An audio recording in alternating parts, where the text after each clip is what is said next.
अस्सलाम वालेकुम नाज़रीन, मैं हूं आसिम खान और आप देख रहे हैं BBN चैनल। आइए देखते हैं आज की टॉप 10 न्यूज़।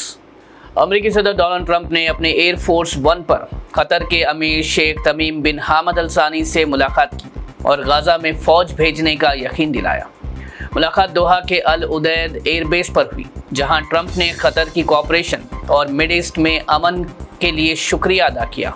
ट्रंप ने कहा कि वो कॉन्फ्लिक्ट्स को जल्दी हल करने के लिए काम कर रहे हैं और कतर की फ़ौज गाज़ा में अमन के लिए बनाई जा रही इंटरनेशनल फोर्स का हिस्सा बनेगी। दोनों तरफ ने मिड ईस्ट में स्टेबिलिटी और कोलैबोरेशन पर जोर दिया। इसके अलावा सदर ट्रंप ने हमास को नई वार्निंग दी और कहा कि अगर ये सीज़फायर टूट गई तो इसका जिम्मेदार ये टेरर ग्रुप होगा।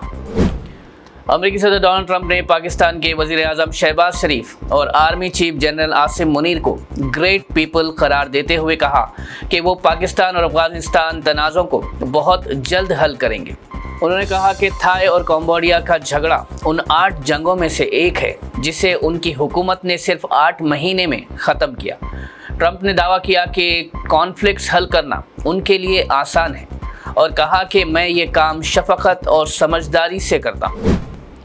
मिस्र और तुर्की ने गाज़ा में सीज़ फायर को बरकरार रखने और दोबारा तामीर के लिए मिलकर काम करने का वादा किया है। दोनों ममालिक के फॉरेन मिनिस्टर्स ने टेलीफोन पर बात करते हुए कहा कि गाज़ा के अमन और रिकंस्ट्रक्शन एफर्ट्स में कोऑर्डिनेशन बढ़ाया जाएगा। मिस्र ने कन्फर्म किया कि वो सीज़ फायर पर नज़र रखे हुए हैं, जबकि तुर्की ने कहा कि गाज़ा के मुस्तक़बिल के लिए दोनों मिलकर काम करते रहेंगे। पाकिस्तान ने कहा है कि अगर अफगानिस्तान के साथ पीस टॉक्स नाकाम हुई तो खुली जंग शुरू कर दी जाएगी। डिफेंस मिनिस्टर ख्वाजा आसिफ ने कहा कि दोनों तरफ के रिप्रेजेंटेटिव्स तुर्की में नेगोशिएशंस कर रहे हैं और सरहदी क्लैशेस रोकने और ट्रस्ट बिल्ड करने पर फोकस है। उन्होंने वार्निंग दी कि अगर बातचीत में तरक्की नहीं हुई तो पाकिस्तान अपनी सरहदी हिफाजत और सिक्योरिटी के लिए सख्त इक़दाम करेगा। आसिफ ने यह भी कहा कि दोनों मुल्कों को ताकत और जिम्मेदारी के साथ काम करना होगा ताकि इलाकाई स्टेबिलिटी बरकरार रहे। वज़ीर आज़म नरेंद्र मोदी ने वंदे मातरम के 150 साल पूरे होने पर पूरे देश में सेलिब्रेशंस का ऐलान किया। उन्होंने कहा कि ये गाना भारत की शान और जज्बात को दिखाता है। उन्होंने अवाम से अपील की कि इस गाने के 150 साल को यादगार बनाएं और इसके वैल्यूज़ को मुस्तक़बिल की नस्ल के लिए आगे ले जाएं। इस मौके पर प्रोग्राम्स और इवेंट्स देश भर में ऑर्गेनाइज किए जाएंगे और उन्होंने सिटीजन्स और फोर्सेस के अलग अलग इनिशिएटिव्स को भी सराहा। कांग्रेस लीडर राहुल गांधी ने महाराष्ट्र के सतारा ज़िला में एक खातून डॉक्टर के सुसाइड को लेकर कहा कि जब हुकूमत ही दोषियों के लिए शील्ड बन जाए तो इंसाफ कहां से मिलेगा। इस डॉक्टर की मौत ने बीजेपी सरकार का इंसानियत से दूर और बेरहम चेहरा सामने लाया है। हम विक्टिम के ख़ानदान के साथ पूरी मजबूती से खड़े हैं और इंसाफ के लिए लड़ रहे हैं। राहुल गांधी ने इसे पावर प्रोटेक्टेड क्रिमिनल आइडियोलॉजी करार देते हुए कहा कि ये सुसाइड नहीं है, ये एक इंस्टीट्यूशनलाइज्ड मर्डर है। तेजस्वी यादव ने बिहार में पंचायत नेताओं के लिए बड़ी पेशकश का ऐलान किया।